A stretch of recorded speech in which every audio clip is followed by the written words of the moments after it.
No medication. I am on no medication. My doctor doesn't like that, but I'm not. Connie, how did you find carnivore? Well, Dave, I found Carnivore in October of 2022, and I found it after researching many different, not researching, excuse me, studying. I don't want to use researching. Per Professor Bart K, I'm a studier, not a researcher. And I ended up stumbling on actually raw vegan. And I almost went raw vegan because I just have done so many different things. And what I cherish most about where I'm at in my life right now is my health and independence. So I was looking for a way to continue that. I didn't have, I do have some weight to lose for sure, but other than that, I'm blessed to be very healthy. So I saw it and I kept thinking, I don't know if I can do that. I've tried. I tried Atkins back in the 70s or it was maybe the 90s, excuse me, and I didn't do it correctly. So I was sort of like, nah, I don't think I want to go that route. And then I kept stumbling on carnivore, and I'm like, that seems counterintuitive because we're told, all nothing's says loving like something from the oven, and this is brainwashed into our genes. But then I am someone who usually takes the road less traveled. So I was like, the more I listened to several of the doctors and yourself and people's stories as the average person and the doctors, I thought, science here is stacking up, and I really don't have anything to lose. So I said, I am going to try this. And my friend goes, why would you start this right before the holidays and everything? I said, well, why not? I figured, I said, I've had 60 some holidays with all this stuff. I said, if I don't have uh, some of this, and I wasn't really eating it anyway, some stuff like sugar since 2019, and I had cut out, like your chips, your all the American snack crap that, excuse me, stuff that we grow up with, and especially around the holidays, and I'd cut that out. So I thought, you know what, I'm going for it. I'm going to do it. So I just jumped in, and there again, I probably should have gone a little more slowly than I did because I was most likely eating more carbs than I even realized because I had started what they call the plant paradox diet in 2019, which was a form of elimination, but it still had resistant starches, some fruit, but you see like candy, the whole lectin scare thing. And I did pretty well in that, but it stalled out. So I just said, nope, I'm doing it. So listening to others like yourself too, doing the one meal a day and the two, some do two, some do three. I jumped right in, and I can say at first I didn't feel that great, but I didn't get like the extreme keto flu. So I kind of just said, oh, this is your detoxing. You're just detoxing, and then the whole issue of letting your body move from sugar burner to fat burner, I said, oh, yeah, that's where we're going. So I was patient with myself, but I still could feel my body changing, and I didn't feel great. And then I kind of hit maybe the month mark, and I said, I think this is going somewhere. I like this. I'm sleeping better. My pain levels are a little better. Yet the scale went up, and I was really discouraged. And I started 8 pounds, and I was like, 8 pounds? What the heck is this? So then I went back and did some more studying. It's like, you got hormone issues. You need more fat, less protein. You need, so I tweaked it. I kept tweaking. And I finally, I didn't really get that 8 pounds off right away. And I found the high fat made me feel awesome. And I was dreaming like crazy. And I don't know if other people have experienced that, but my dreams became very vivid. I slept better. Again, my pain levels were better, but I did not feel comfortable with that extra weight. So I said, nah, this is not moving in the right direction. So then I backed off the fat, went up the protein, and I did feel better. So I continued on. I went through Christmas, with none of the regular stuff, straight carnivore all through Christmas, all through. So 3 straight months, because my biggest thing I heard from several of the doctors, one, and of course, is Ken Berry, was most people quit too soon. So I was like, well, shoot, I've already got 3 months in. I mean, I don't want to quit now. So then I said, well, what's another 3 months? Let's just do this. So New Year came, and I was like, okay, um, maybe I'll just, throw a couple things in there, because I was still feeling like my appetite. This is another improvement. The appetite got so to a point where I wasn't hungry. I don't think I was eating enough. And then I heard all about the priming thing, and I was like, I don't think I want to go down that road, but I understand it. And I really did almost reach out to someone for some help. But then when I kind of explored prices and whatnot, I was like, I think I can still figure this out. Because to me, one of the other benefits of carnivore, if you don't have some, incredible autoimmune disease or something you're trying to cure, is I believe it brings much more body awareness. And it's kind of like, what is listening to your body? What does that mean? And I was always like, especially if you're a food addict or whatever, all it means is let's eat something, But the the the meat and the nutrients in the food allow you, after you do start shifting to burning fat, being a fat burner, you just aren't hungry. I was astonished at how I still to this day, I'm about 15 or 16 months in. I never know what I want to eat. Nothing. I never say, oh yeah, I think I want this. And usually I can go much longer without food, which is also awesome. I don't even think about it. Where before, and also on other diets, quote unquote diets, you're always thinking about it, because you're thinking about the next thing you're supposed to eat, and you're trying to track all this stuff. So that was the other appeal that carnivore had, was that let the food guide your body, and let your intuition, you know, get in tune with that, to see if you can figure out what that means, to listen to your body. And if you're not feeling so good, tweak it. I found I needed some electrolytes, another one of those things.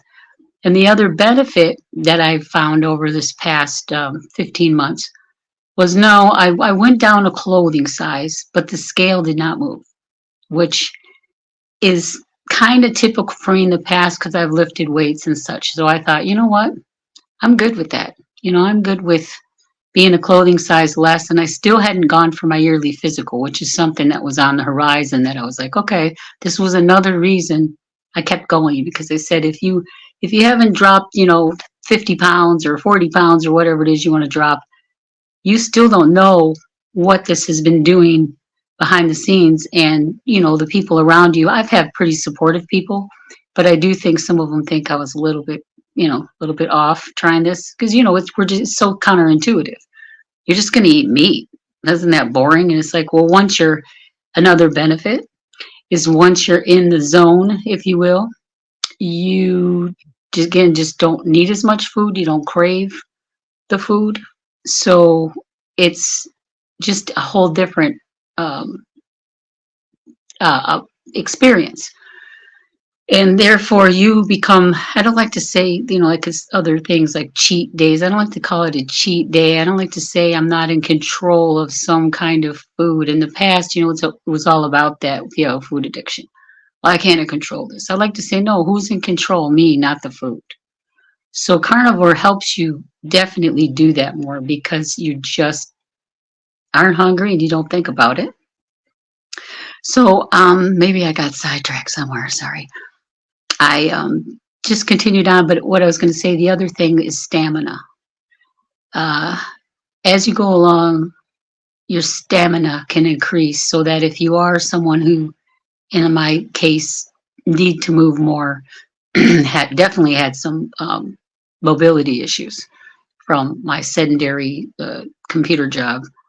I just didn't have the stamina to really start something, but it motivated me to start Qigong, which is a gentle form of exercise to unblock that stagnant energy And now I'm doing water aerobics a couple times a week. And I've done that for about 20 weeks. And I will say that too it's cold here in Michigan. So to get out there and go to the pool and come out and, it takes some stamina.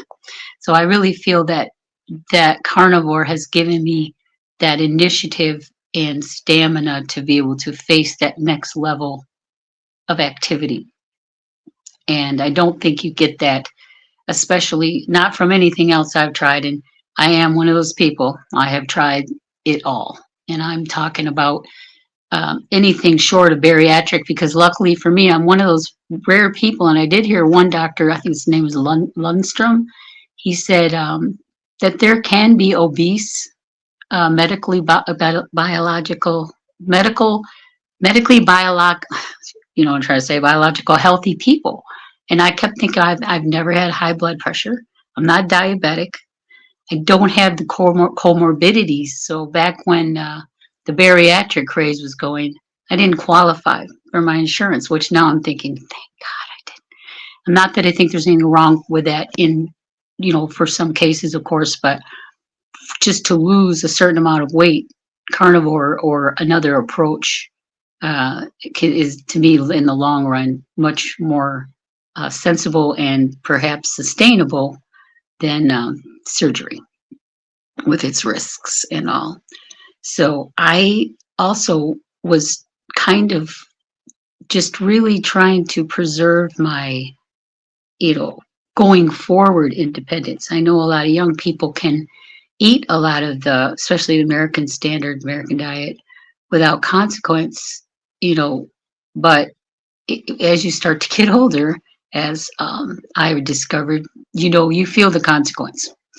And I've tried to tell my younger friends, it's about your decades now. Start now so that you don't have to unravel and perhaps, take the time that it might take me. And it took some digging, but I did find a few people in the carnivore space that said, it took them a couple of years. And that was very important to me because I thought, that makes sense. I mean, if we're all different. Some people are going to, men probably more than women, are going to jump on that and they might just shed that weight and, it just comes right off and they're happy. But some of us are just not going to have that overnight success. So that, you have to, again, if you can start to tune into your body and the other thing, be your own inner physician. I like that was a 100-year-old doctor that said that. And I love that because that's true. And we aren't geared to do that especially in America, the sick care system that we have doesn't program you to do that and empower yourself to take care of your own health. So I just feel that carnivore kind of does that just because it's simple also. It's not complicated. And we have so much complication going on and it's so confusing that with what you can eat, what you shouldn't eat. And I had add some carbs into my diet, like some greens, like very sparingly, like I said in my email, and some nuts and some mushrooms, but more like a garnish. And I would say to anybody, if they're, trying to put themselves into some strict box, that, give yourself a break. Look at all the stuff you're not eating. So to me, I'm not eating donuts. I'm not eating chips. I'm not eating, all this other stuff. So if I throw a couple of pistachios, and I tend to eat a very small amount because I know they're high in carbs, or a few mushrooms on a steak, but I do realize that your microbiome will kind of adapt to what you eat. So if you haven't eaten those things for a while, I said, I think I'm going to go very slowly. So if I did add something, I added maybe, 4 mushrooms to a steak and maybe had 4 olives with whatever meat I was eating for lunch, in a very small amount of lettuce, not, a cup and a half or something, or some big salad. So that to me was, and I didn't have any adverse effects from it. In fact, I felt that I was, and this, I may not be right about this, but it did seem to me that I could stay a little more hydrated because that was an issue with me. And I just felt like I'm drinking water, but I don't think I'm drinking enough. And I still feel like I'm kind of, missing the mark there. So those very little bit of carbs seem to help. And I'm not restricting myself in the sense that, okay, I put these little things in my diet, therefore, I'm not carnivore, and I'm pretty much, I would say, under 20 carbs because I know that's true ketovore, which a lot of people don't realize that 20 or less is, the Duke University level. So I don't doubt that I hit that very often. So it is, like I said, more of a garnish. But I also don't think that there's anything wrong with that. Or I just feel like sometimes with this type of, um, if it works for you and you can do strict carnivore and you can do one meal a day and all that, that's great. But there's going to be other people that aren't going to quite fit into that exact frame. And that's another reason why I wouldn't want them to stop doing it because like, well, I couldn't do this. I had to add this or that. So again, think of what you don't eat anymore. If the majority of what you're eating are animal products, that's a win in my book. Especially if you're feeling good.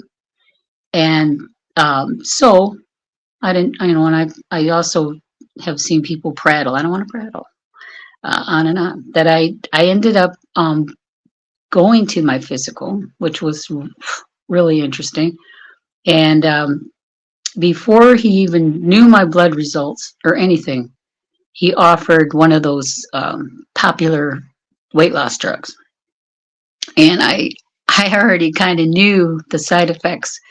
And he said, well, you can have a talk with the pharmacist if you want. And I said, okay, I was just kind of curious. So let's see what this pharmacist has to say. So, sorry to interrupt, but when was this? This was August So this is of this year. before the of this year. Yeah, Oh this wow. was just a few Okay. months ago. So from October of last year, 222, I stayed on this carnivore diet, working up to this physical and not knowing my numbers or anything. And when I did talk to the pharmacist, I said, well, wouldn't you want to know what my numbers are before, you would put me on something like this? And she said, well, no, if he recommended it, then, I said, okay.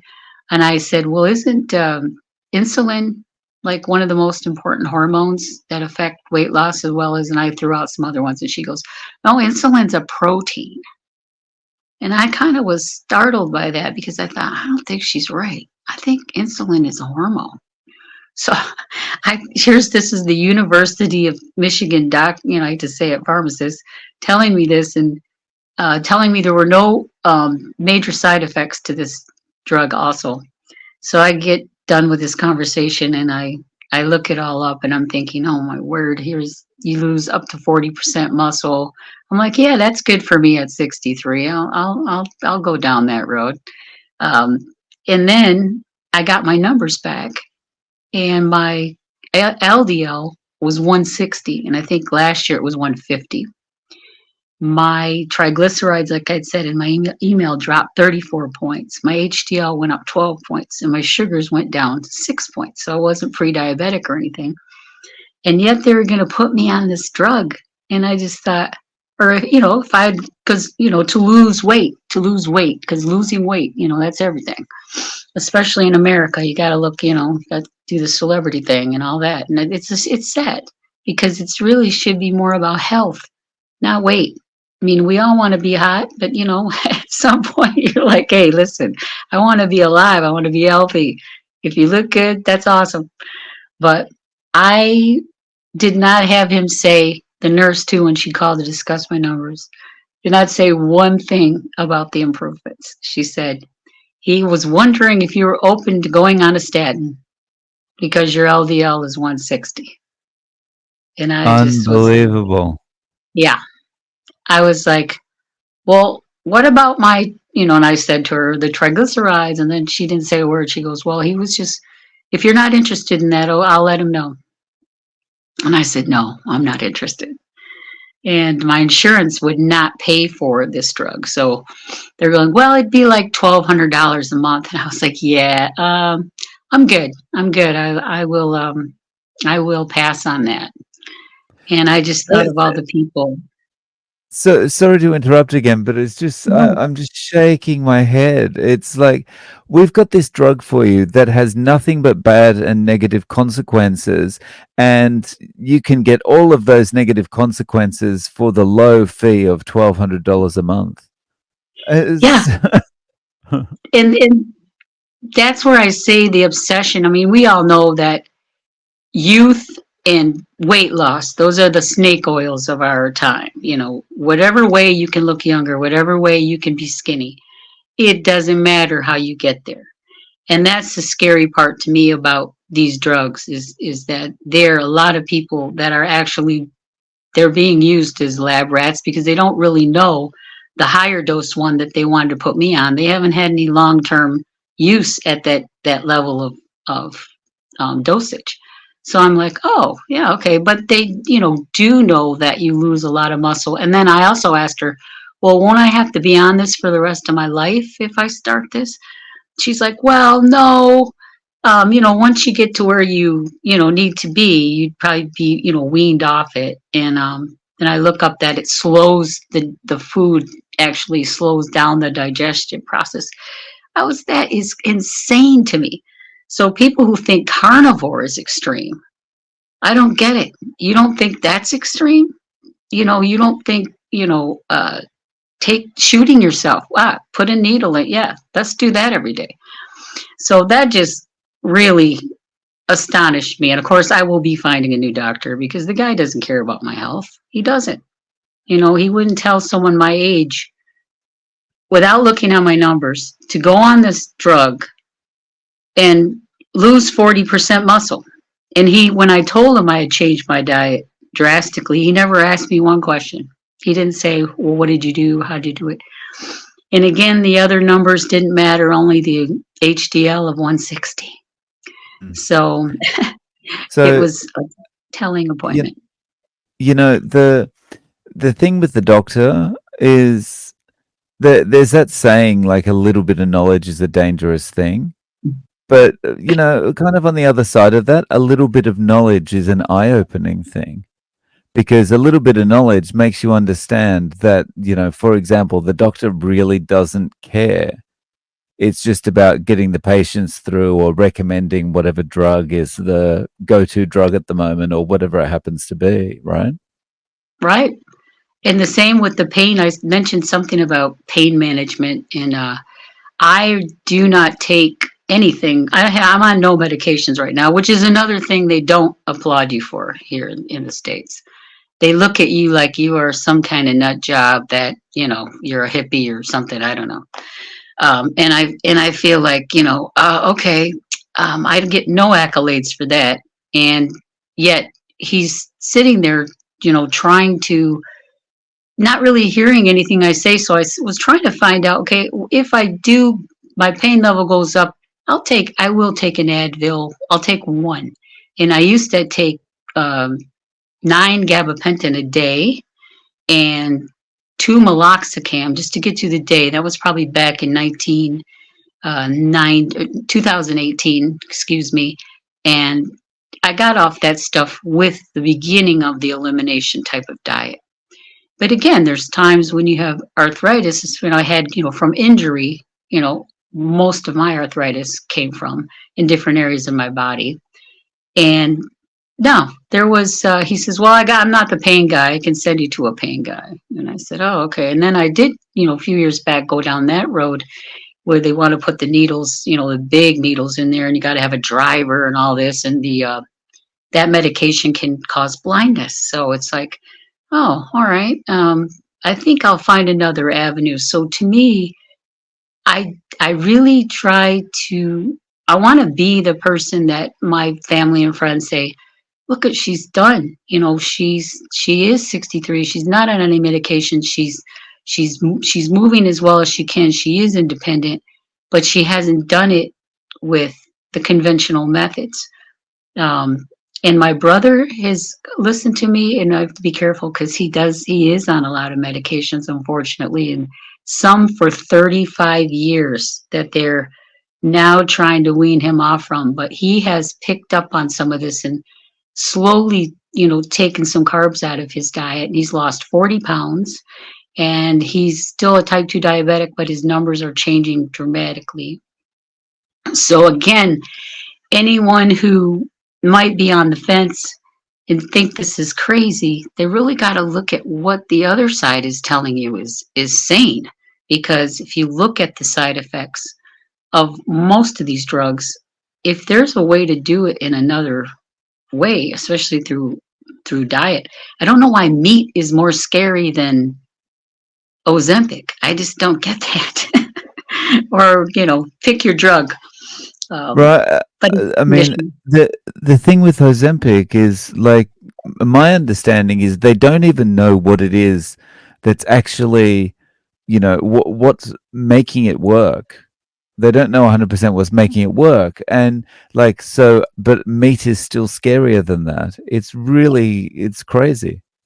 It really is. And the dosage, the other drug is the Wegovy, I think it is. And if I'm pronouncing it wrong, good, then nobody will get in trouble. But uh, that's at a much higher dose. So you only take it once a week versus every day with Ozempic.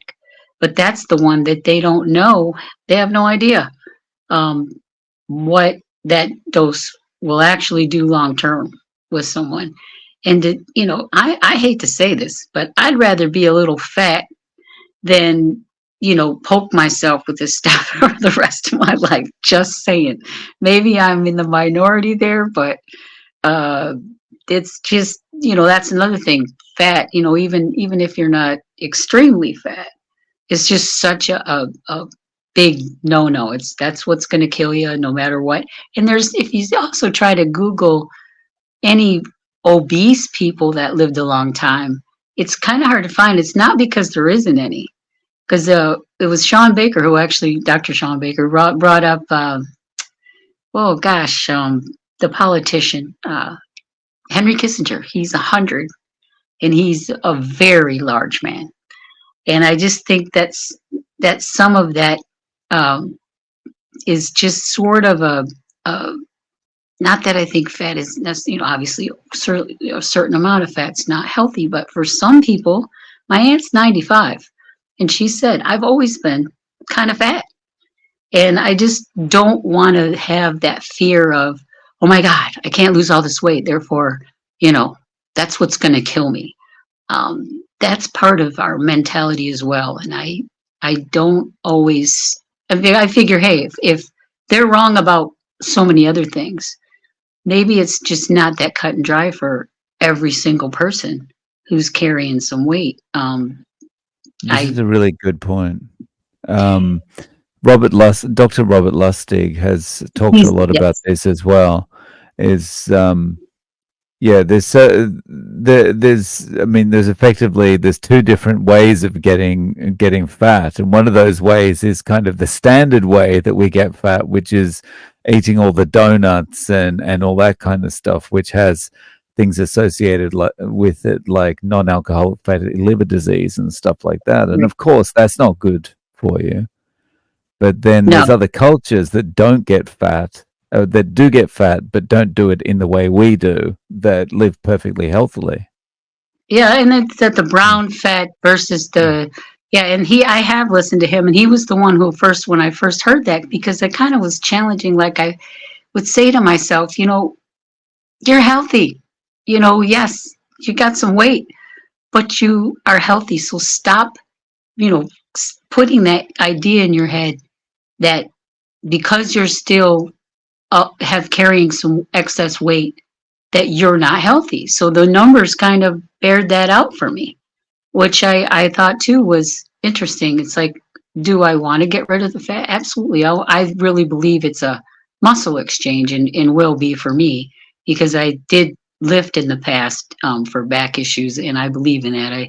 And then of course, as time goes on and things change and I was with my mom who had passed away a couple of years ago and was with her on her, end journey, which she was like my best friend. And it was an eye opener. Death will definitely, instead of me going self destructive and back to some really destructive habits, it actually made me go, oh, I think mortality, I think I need to learn from this and start to change my habits to see if I can't, circumvent the end. I mean, I don't like that thought of, yeah, man, I had my doctor say that too. Well, those things happen when you get older. And I was like, dude, there are 80-year-old bodybuilders. Where's this encouragement for us to try to keep the muscle? And they're not There's going no there. money in that. There's no money There's in no that. money. Exactly. Yeah. And so that's why, again, we have to be our own advocates.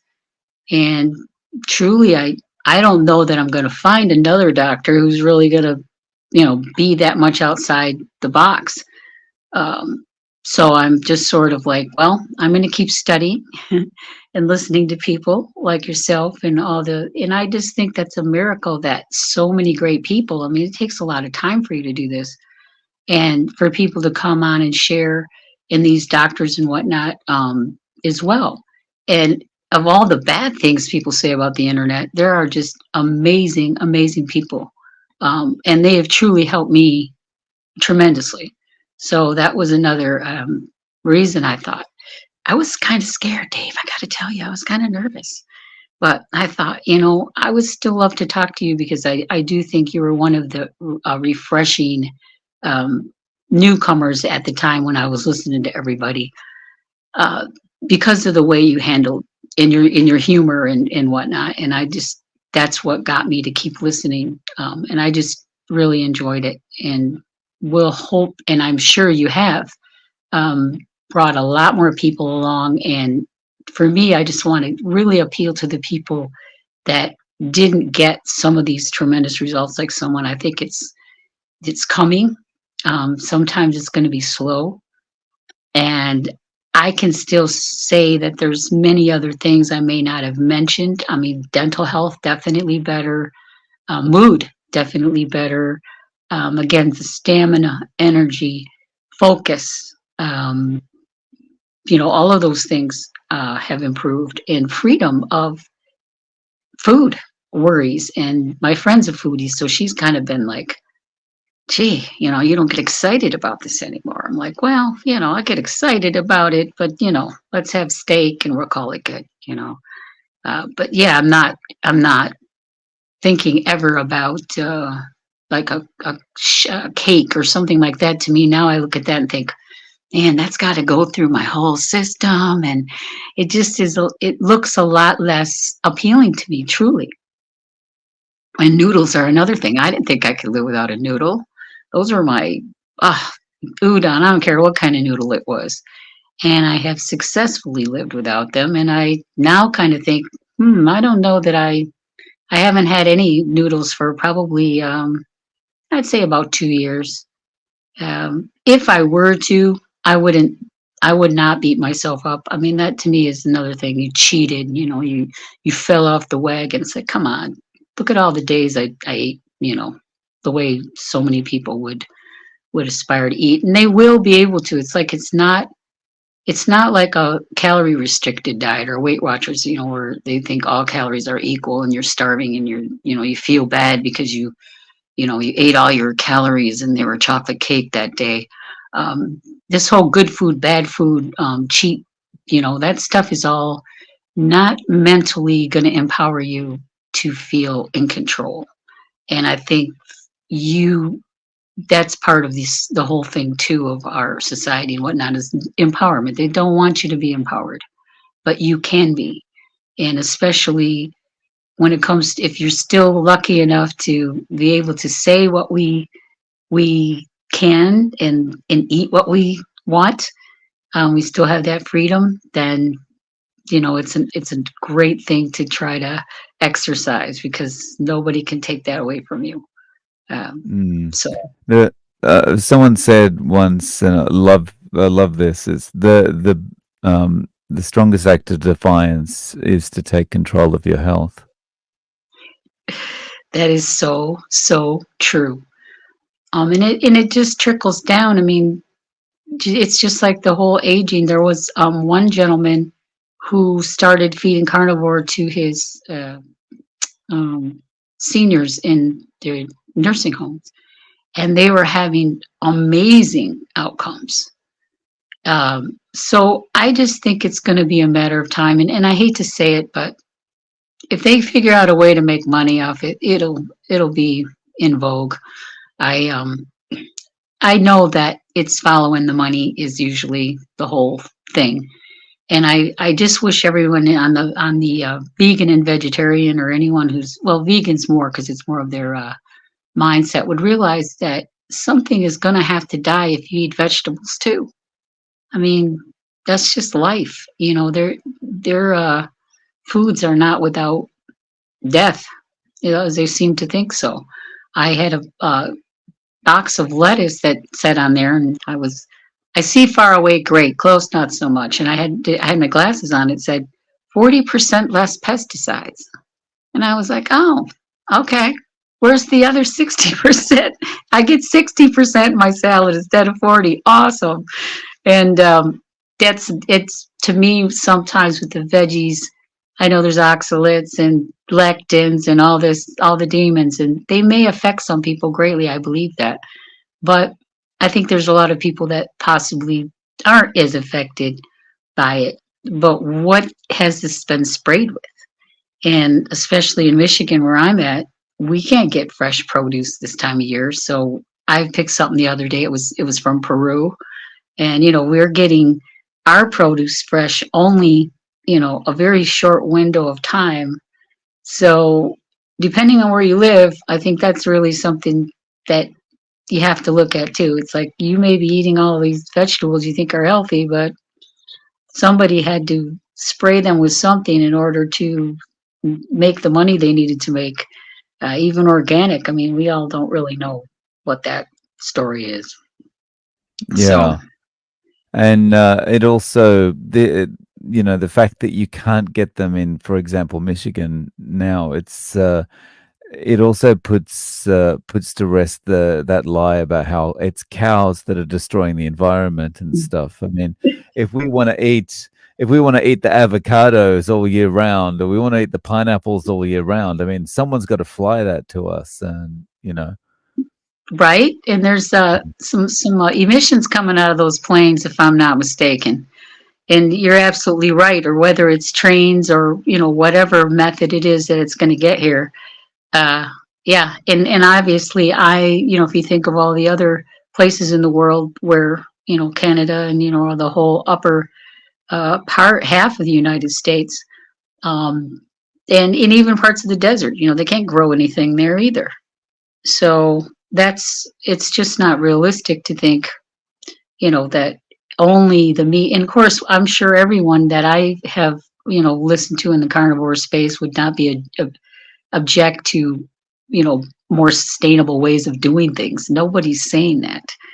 And yet, I don't know, it's so demonized.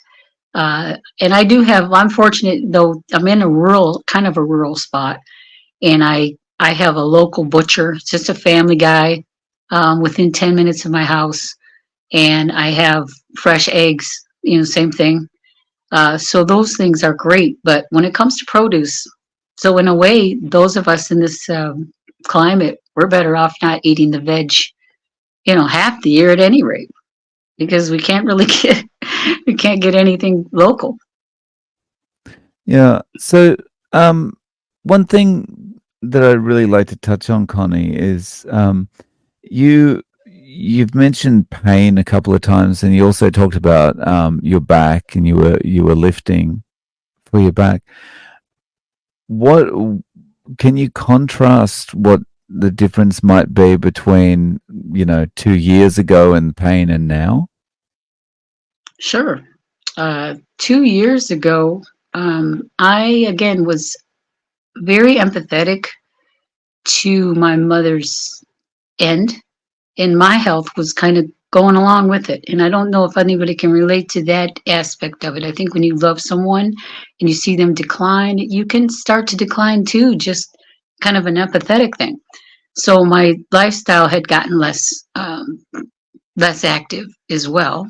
And my pain was to the point where, yeah, I was having trouble getting up off the couch, um, not being able to go for a very long walk at all. You know, trips to the grocery store and all that were calculated. Housework was definitely a challenge. Had to sit down a lot.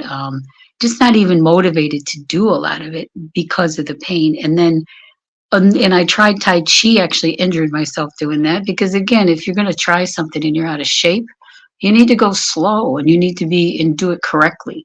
And I think those of us in pain stay away from moving when that's exactly what we need to do, but you need to do it smart and slow. And compared to now, I would yesterday I got motivated and cleaned my garage, and it was like 37 degrees. I was out there I had a decent jacket on, but I worked out there for probably 2.5 hours and probably sat down once or twice. And I was lifting things. That's another thing too, as you age, and all those out there, don't be afraid to lift heavy things. Just do it correctly. Don't say, I can't do this, I can't do that. Because the more you say you can't, you can't.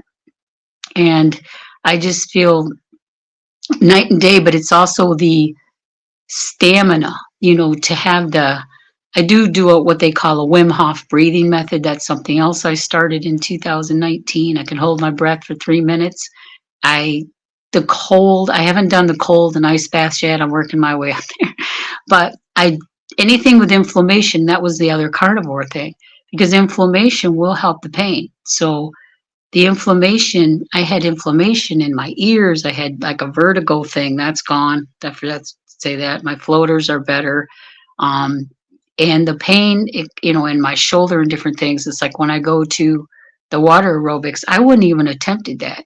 I would have in fact, when I went over there 20 weeks ago, I just went in my street clothes, and the ladies, aren't you coming in? I said, I wanted to see, because I didn't know if it was a bunch of young women, aerobics or water aerobics. That sounds intimidating, and I thought, let me go see if I can even get into the pool. I've been swimming in the summer in the local lake around here because water is just so great, especially when you have pain in back and knee issues and whatnot.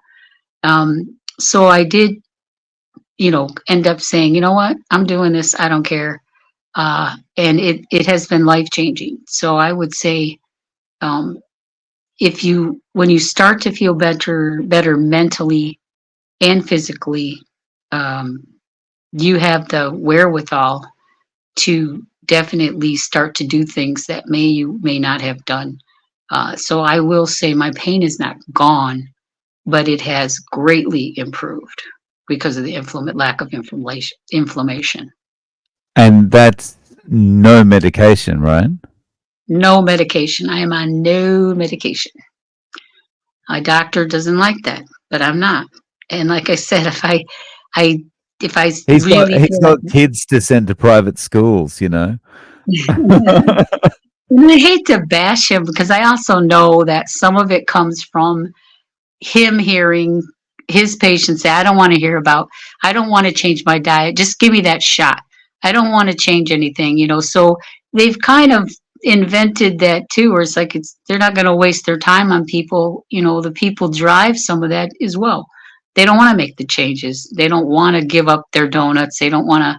And I love some of the diet influencers too that'll say, you don't need to give. I'm a donut guy, and there's, it's not about not giving up your food. It's about being healthy. Is that a healthy food? I mean, what, you're going to have dementia or Alzheimer's from eating all that sugar? I mean, think about what's in the food. It's not necessarily, yeah, that kind of stuff kind of drives me crazy.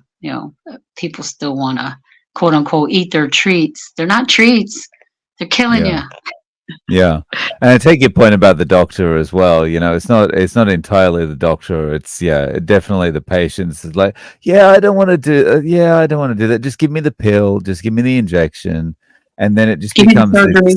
this self-feeding cycle, It's Yeah. like, So I do think, and I will say there, I know there are miracle drugs. I'm not anti-medication. I'm not anti-surgery or anti-drug under certain situations. I mean, I would definitely do some of that, of course. But if you can avoid it and you can let your own body heal itself, because those medications sometimes do that anyway. They let your body, do what it does best. And I think that's another part of education, that we don't get educated on how awesome our bodies are, and how recuperative they can be.